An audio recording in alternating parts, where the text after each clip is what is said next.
Welcome to daily fact. आज हम discuss करेंगे अलाइड मेंस 2019 का सॉल्व पेपर और इसमें हमारा टारगेट रहेगा कि टोटल 30 क्वेश्चंस है। तो इन 30 क्वेश्चंस के रिगार्डिंग जब हम 10 क्वेश्चंस करके जो है वो कवर करेंगे, हमारा जो फुल टारगेट रहेगा वो ये रहेगा कि हर क्वेश्चन को समझेंगे कि इसका आंसर किस तरह से किया जा सकता है। इवन हम ये भी कोशिश करेंगे कि साथ में जो हमें जो है वो क्वेश्चन की रियल डिमांड है उसको किस तरह से लिखना है, और अगर हमारे पास टाइम कम है और क्वेश्चन हमें ज़्यादा लिखने के लिए तो हम उसको किस तरह से एड्रेस कर सकते हैं। तो ये सभी जो है वो हमारा टारगेट रहेगा और 30 क्वेश्चंस के थ्रू जो है हम सभी जो चैलेंजेस है आंसर राइटिंग के रिगार्डिंग जो हम फेस करते हैं उन सभी को एड्रेस करेंगे। अगर आप हमारे साथ नए जुड़े हो तो आप हमारे इनिशिएटिव को सब्सक्राइब कर सकते हैं और साथ में शेयर कर सकते हैं। प्लस आप चेक कर सकते हैं कि जो 2018 का पेपर है उसको हमने जो है वो ऑलरेडी डिस्कस कर लिया है ब्रीफली। या अगर हम बात करें पूरे जितने भी 34 क्वेश्चन थे उसकी जो है वो वीडियो हमने सेपरेट बना रखी है, आप उसको जो है वो चेक कर सकते हैं और देख सकते हैं। उसमें मॉडल आंसर्स भी जो आपको साथ में मिल जाएगा। आज जो है वो हम 1 से लेकर 10 क्वेश्चन तक जो है वो कवर करेंगे। और इसमें अगर हम बात करें शुरू के 10 क्वेश्चंस की तो वो 4 नंबर के लिए आते हैं लिखने के लिए, और इसमें 60 वर्ड्स जो है वो आपको 60 वर्ड्स में जो है वो आंसर लिखना होता है। तो हम पूरा जो है वो इसको कंप्लीट डिस्कस करेंगे। तो शुरुआत करते हैं क्वेश्चन नंबर फर्स्ट के साथ। तो जो क्वेश्चन नंबर फर्स्ट है वो एक तरह से कहीं ना कहीं लिंक करता है आपका एक तो 1857 के रिवोल्ट के साथ, और सेकंड उसके बाद ब्रिटिश पॉलिसी। तो क्वेश्चन कुछ इस तरह से है, देखो सबसे पहले क्वेश्चन समझते हैं। Throw light on the British policy toward hill state after the 1857, यानी कि 1857 के बाद ब्रिटिशर्स ने हिल स्टेट्स की तरफ किस तरह का जो है वो एटीट्यूड फॉलो किया, किस तरह की पॉलिसी फॉलो करी। तो अब इसकी इंट्रोडक्शन अगर हमें बनानी है तो सबसे पहले तो हम ये बता सकते हैं कि ब्रिटिश रूल जो in form of crown rule जो शुरू होता है वो 1857 के बाद शुरू हुआ, जिसमें रिवोल्ट ऑफ 1857 मेन फैक्टर रहता है। तो आप यहाँ पर बता सकते हैं कि after the revolt of 1857 British East India company की जो पावर जो एक तरह से अगर हम बात करें British East India company rule जो है वो ट्रांसफर होते हैं, powers transfer to the British crown. और ये जो शिफ्ट हुआ है, इस शिफ्ट से जो है वो ब्रिटिश की जो पॉलिसी थी toward princely states toward India वो भी चेंज हुई है। फॉर एग्जाम्पल आप एक छोटा सा एग्जाम्पल यहाँ पर आप बताओ। फॉर एग्जाम्पल क्या हुआ यहाँ पर, पहले जो गवर्नर जनरल था अभी वो वॉइस रॉय बना दिया। तो ये एक तरह से आप एग्जाम्पल छोटा सा ऐड कर सकते हो, ठीक है। देन उसके बाद आप बताओगे कि ब्रिटिश पॉलिसी जो थी आफ्टर 1857 टुवर्ड हिल स्टेट उसके क्या क्या एस्पेक्ट थे, या आप बता सकते हैं कि क्यों ब्रिटिशर्स ने जो है वो ये जो है वो पॉलिसीज लेकर आए, उनके क्या इंटरेस्ट थे, क्या कारण थे। तो सबसे पहला यहाँ पर आता है ब्रिटिश पॉलिसी, वो आता है इनडायरेक्ट रूल। कि ब्रिटिशर्स ने क्या किया, जो हिली एरिया था उसको इनडायरेक्टली कंट्रोल करना शुरू कर दिया through treaties and political agent.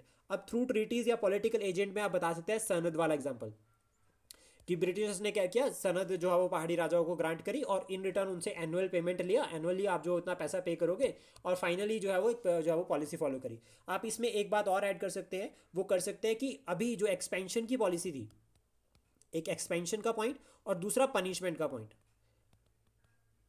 ये दोनों को जो है वो अवॉइड किया। एक्सपेंशन मतलब ब्रिटिशर्स ने क्लियर कह दिया अंडर गवर्नमेंट ऑफ इंडिया 1858 कि अभी जो है वो कोई भी एक्सपेंशन नहीं होगा, पहला पॉइंट। सेकंड पनिशमेंट की अगर हम बात करें तो ये आपको याद होगा कि बुशेर का जो राजा था शमशेर सिंह, उसने जो है वो सपोर्ट किया था रिवोल्ट ऑफ 1857 को एंड ब्रिटिशर्स के अगेंस्ट गया था। तो आइडियली क्या होना चाहिए, कायदे के अनुसार होना चाहिए कि रिवोल्ट के बाद जब जब सबको पनिशमेंट मिली तो इसको भी पनिशमेंट मिलनी चाहिए थी, लेकिन इसको छोड़ दिया। तो ये की पॉइंट्स जो है वो हम इस तरह से जो है वो एज एग्जाम्पल ऐड कर सकते हैं। देन स्ट्रेटेजिक अगर हम बात करें यहाँ पे तो आप बता सकते हैं कि जो आपका हिमाचल प्रदेश है जो हिली स्टेट है वो तिब्बत और तिब्बत के साथ बॉर्डर शेयर कर रही है।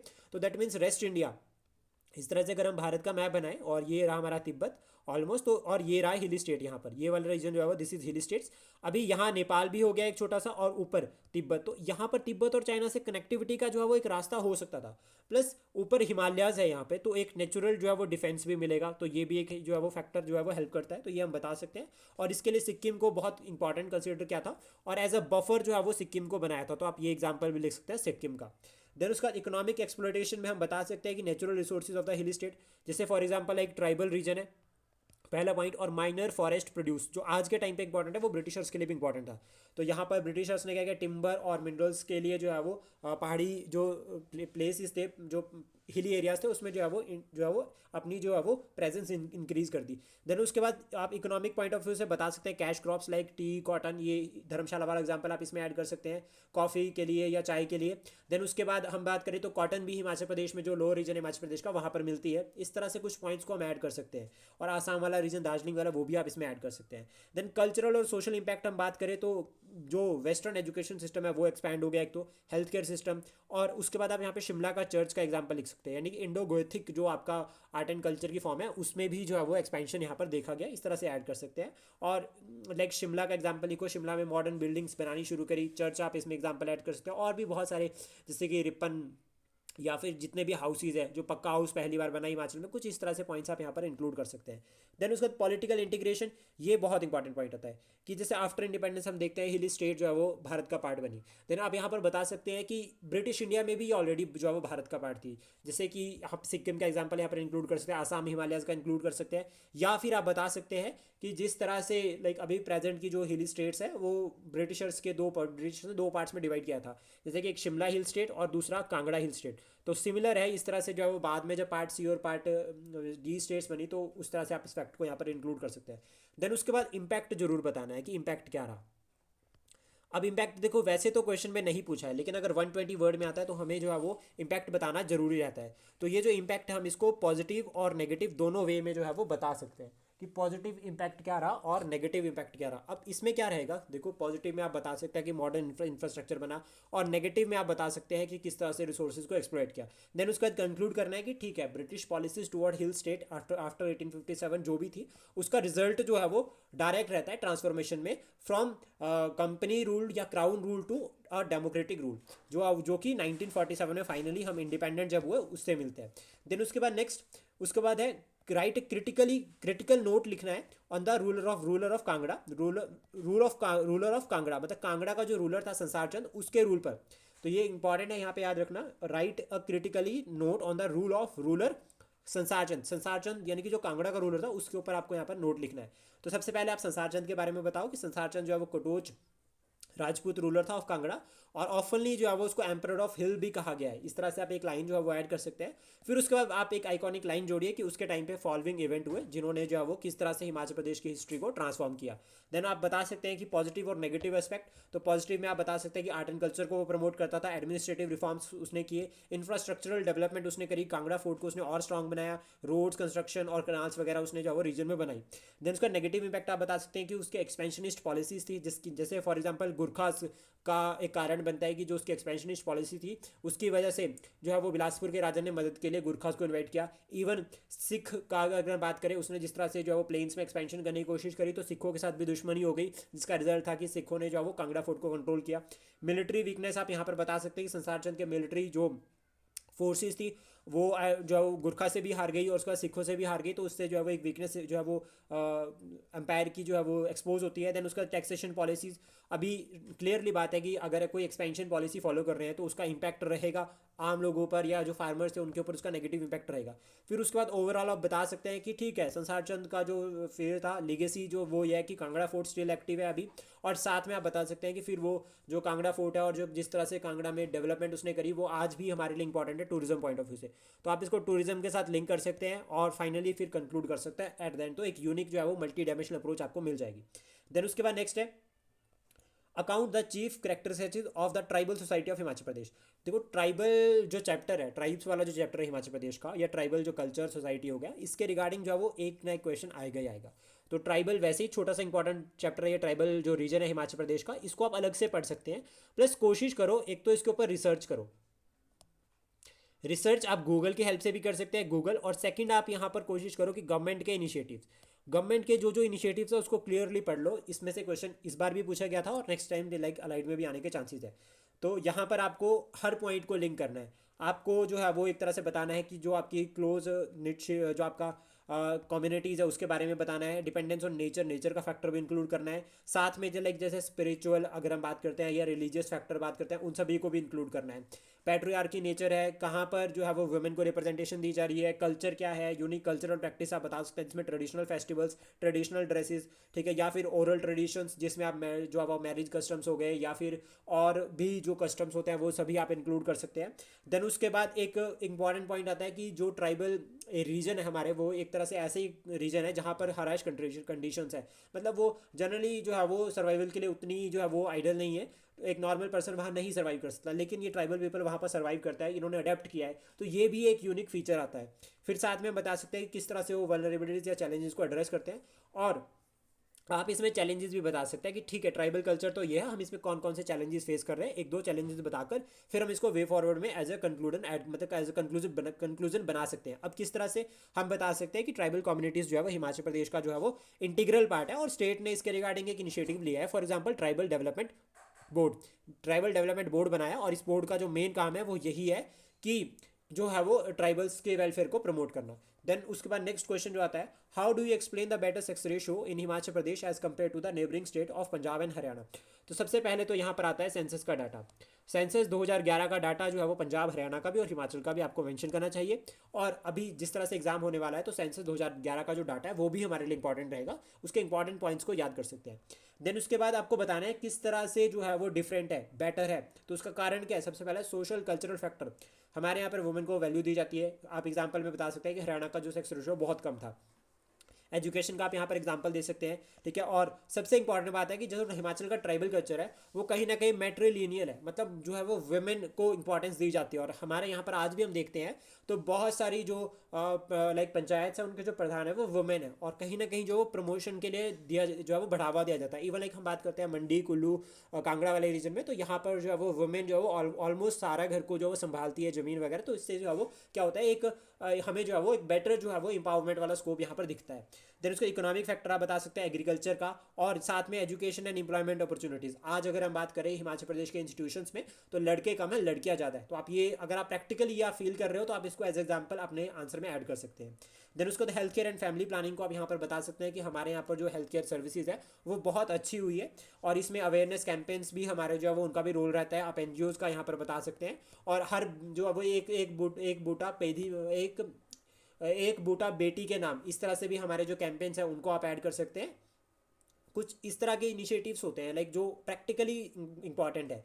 जैसे कि अभी एक सरकार ने इनिशिएटिव शुरू किया है कि हर ऑफिशियल जो है एमएलए एमपी वो है जो अपना जहाँ से वो जिस स्कूल से वो पढ़े उस स्कूल को वो अडॉप्ट करेंगे। तो अगर ऐसे इनिशिएटिव्स है तो हमें क्लियर पता चलता है कि ये कहीं ना कहीं वुमेन एम्पावरमेंट में भी जो है वो रोल प्ले कर रहे हैं।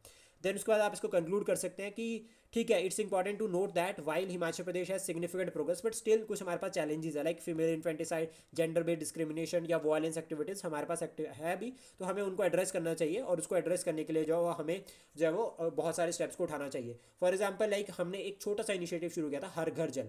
हर घर जल से क्या होगा कि वुमेन को जो है वो पानी लेने के लिए जो है वो कहीं दूर नहीं जाना पड़ेगा, आपको जो है वो नल से जल प्रोवाइड किया जाएगा। तो आप इस छोटे छोटे एग्जाम्पल्स को ऐड कर सकते हैं, इससे जो है वो हमें मार्क्स मिलेंगे। देन उसके बाद नेक्स्ट है describe the role of Prajamandal movement in Himachal Pradesh during the India's freedom struggle. अगर आप न्यू सिलेबस देखोगे हिमाचल प्रदेश का जो अभी पब्लिक सर्विस कमीशन ने लॉन्च किया regarding the class 1 to class 3, तो उसमें ये प्रजामंडल मूवमेंट अलग से मेंशन कर रखा है, बहुत बहुत बिल्कुल हाईलाइट कर रखा है। तो दैट मीन्स ये टॉपिक बहुत ज़्यादा इंपॉर्टेंट है। तो सबसे पहले आप प्रजामंडल मूवमेंट को डिफाइन कर सकते हैं, इसमें हम बता सकते हैं कि फिर इसका क्या जो है वो रोल रहा, और फिर उसके बाद पर्टिकुलरली आप हिल स्टेट से इसको कोट करो। देन उसके बाद आप बता सकते हैं कि जो की रोल था वो क्या क्या था। तो demanding democratic right, challenging princely rule, जो उनकी पॉलिसीज थी उसको भी जो है वो टारगेट किया। सोशल रिफॉर्म्स को उन्होंने एडवोकेट किया। मोबिलाइजिंग पब्लिक ओपिनियन, सबसे इंपॉर्टेंट पॉइंट रहता है कि पब्लिक क्या कह रही है, जनता क्या कह रही है, उसको सरकार तक पहुंचाना, उस सरकार तक जो है वो लोगों की आवाज़ को एक साथ रखना जो है वो प्रजामंडल मूवमेंट का मेन टारगेट था। और उसके बाद कोलैबोरेशन थी इनकी इंडियन नेशनल कांग्रेस के साथ, ताकि नेशनलिज्म में भी जो है वो रोल प्ले किया जाए। देन उसके बाद इम्पैक्ट आप बता सकते हैं कि क्या इम्पैक्ट रहा।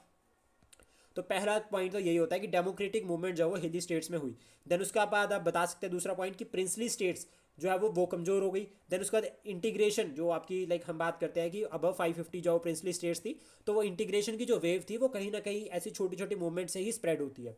फिर बिल्डिंग डेमोक्रेटिक इंस्टीट्यूशन, ये इंपॉर्टेंट पॉइंट रहता है। एम्पावरिंग द मासेस, ये भी आप इसमें ऐड कर सकते हैं। देन उसके बाद आप कंक्लूजन में बता सकते हैं कि जो प्रजामंडल मूवमेंट उस टाइम पे शुरू हुई थी वो टिल नॉट लाइक आपका कि जो 1947 तक की लिमिटेड नहीं थी। After the integration of princely states as well as formation of a Himachal as a separate state, उसमें भी जो है उन्होंने बहुत इंपॉर्टेंट रोल प्ले किया, ताकि डेमोक्रेटिक प्रिंसिपल्स पर हम एक स्टेट भी बनाएं।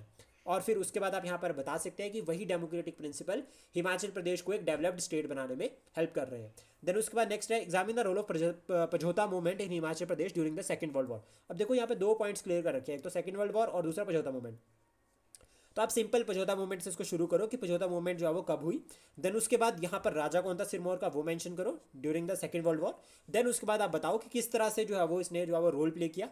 और इसमें एक इंपॉर्टेंट पॉइंट आता है क्विट इंडिया मूवमेंट का, तो वो भी आप यहाँ पर इंक्लूड कर सकते हैं कि ये एस्पेक्ट आप बता सकते हैं कि जो फोर्स रिक्रूटमेंट की जा रही थी उसको, उसके अगेंस्ट इन्होंने वॉइस रेज करी। यहाँ पर किसान सभा बनाई गई, पीसफुल प्रोटेस्ट जो है वो लॉन्च किए गए during the world war two against the princely state as well as British government. तो आप ये दोनों यहाँ पर बता सकते हैं।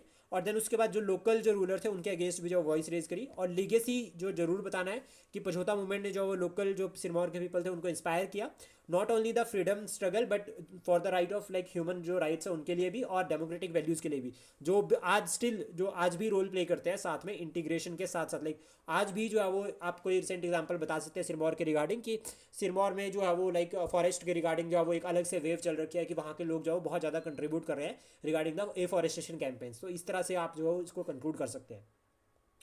देन उसके बाद नेक्स्ट है write 4 features of the industrial policy of Himachal Pradesh. अब देखो जिस तरह जब आपको ऐसा क्वेश्चन आता है ना कि 4 फीचर्स लिखने हैं तो 4 ही लिखने हैं, नंबर ही 4 के मिलेंगे।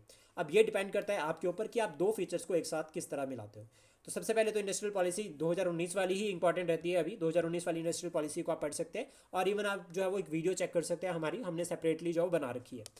इंडस्ट्रियल पॉलिसी ऑफ हिमाचल प्रदेश जो डिज़ाइन की गई थी टू प्रमोट इंडस्ट्रियल ग्रोथ, ठीक है, और साथ में डेवलपमेंट इन द स्टेट। उसके कोर जो है वो 4 फीचर्स, सबसे पहला इंसेंटिव्स एंड सब्सिडीज प्रोवाइड करना, फोकस ऑन एमएसएमई सेक्टर, साथ में ग्रीन इंडस्ट्रीज पर जो है वो ध्यान देना, और सिंगल विंडो क्लियरेंस सिस्टम। इस तरह से जो आप 4 पॉइंट्स को बता सकते हैं और फिर कंक्लूड कर सकते हैं कि ठीक है ये कुछ जो है वो 4 पॉइंट्स है। इसके बाद कुछ और पॉइंट्स भी है जिसमें आपका एम्प्लॉयमेंट अपॉर्चुनिटीज आता है, या फिर अगर हम बात करें लोकल लाइवलीहुड प्रोवाइड करना, इस तरह से कंक्लूड कर सकते हैं। इंडस्ट्रियल ग्रोथ प्रमोट होगी, जनरेट एम्प्लॉयमेंट जनरेशन होगा, और साथ में फिर ओवरऑल इकोनॉमिक डेवलपमेंट जो है वो स्टेट की होगी। तो इस तरह से आप इसको कंक्लूड कर सकते हैं। देन उसके बाद नेक्स्ट है name any 4 schemes for the forest conservation in Himachal Pradesh. अब देखो स्कीम्स तो बहुत सारी है, लेकिन 4 स्कीम्स के बारे में हमें बताना है। तो मेनली आप सबसे पहले बताओ हिमाचल प्रदेश के बारे में कि हिमाचल प्रदेश का जो फॉरेस्ट एरिया, आप फॉरेस्ट एरिया बता सकते हैं, या फिर आप एक टारगेट बता सकते हैं कि एचपी का जो टारगेट है 2030 तक जो है वो हमें 30% जो है फॉरेस्ट एरिया करना है। तो ये टारगेट है, तो इसके रिगार्डिंग जो गवर्नमेंट के फॉलोइंग इनिशिएटिव है। तो वन धन योजना बता सकते हैं, नेशनल एफॉरेस्टेशन प्रोग्राम आप बता सकते हैं, मनरेगा को पॉइंट आप इंक्लूड कर सकते हैं क्योंकि यहाँ पर फॉरेस्ट कंजर्वेशन के एफर्ट्स रहते हैं। उसके बाद क्लाइमेट चेंज एक्शन प्लान आप इसको भी इंक्लूड कर सकते हैं। प्लस कुछ और जो आप ऐड कर सकते हैं अपने आंसर में, उसमें आता है ज्वाइंट फॉरेस्ट मैनेजमेंट। ये एक इनिशिएटिव है, एफॉरेस्टेशन एंड रीफॉरेस्टेशन कैंपेन, आप इसको ARR भी लिख सकते हैं, एफॉरेस्टेशन रीवेजिटेशन रिस्टोरेशन। इको टूरिज्म की प्रमोशन के बारे में बात की जा रही है, प्रोटेक्टेड एरिया नेटवर्क, ये बहुत इंपॉर्टेंट रहता है, और इसका आप एग्जांपल लिख सकते हैं सेक्रेड ग्रूव्स, तो वो आप एज एग्जांपल ऐड कर सकते हैं। देन कम्युनिटी बेस्ड कंजर्वेशन में आप ये भी यहाँ पर ऐड कर सकते हैं सेक्रेड ग्रूव्स का। और देखो अब ये दोनों पॉइंट्स को हम लिंक कर सकते हैं एक साथ। इको टूरिज्म को हम सस्टेनेबल फॉरेस्ट मैनेजमेंट के साथ लिख सकते हैं, यानी कि सस्टेनेबल फॉरेस्ट मैनेजमेंट में for example promotion of eco tourism, तो दोनों एक साथ हो गया। Policy framework and legal points में हम ऐड कर सकते हैं जो भी गवर्नमेंट के इनिशिएटिव है policies regarding the forest. Then उसके बाद हम इसको कंक्लूड कर सकते हैं कि फॉरेस्ट जो है वो हमारी इकोनॉमिक डेवलपमेंट या ओवरऑल डेवलपमेंट या होलिस्टिक डेवलपमेंट के लिए बहुत इंपॉर्टेंट नेचुरल सोर्स है। फॉरेस्ट कंजर्वेशन की है, और इसमें आप बता सकते हैं कि हमने जो है वो रिसोर्सेज को जो है वो अपने फ्यूचर सन से जो है वो अपने बच्चों से जो है वो गोद लिया है। तो ये पॉइंट आप ना कि हमें हेरिटेज में मिला है, तो इस पॉइंट को हम इंक्लूड कर सकते हैं। दैट मीन्स हमारा रोल बनता है कि हम फॉरेस्ट को प्रोटेक्ट करें।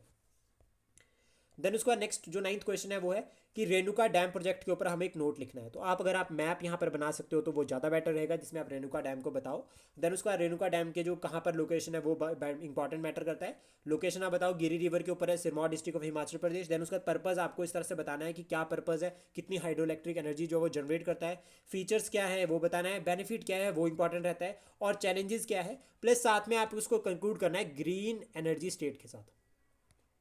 ग्रीन एनर्जी स्टेट वाला जो पॉइंट है वो आपको यहाँ पर इसमें ऐड करना है, ताकि हम अपने आंसर को बहुत बेहतर बना सके।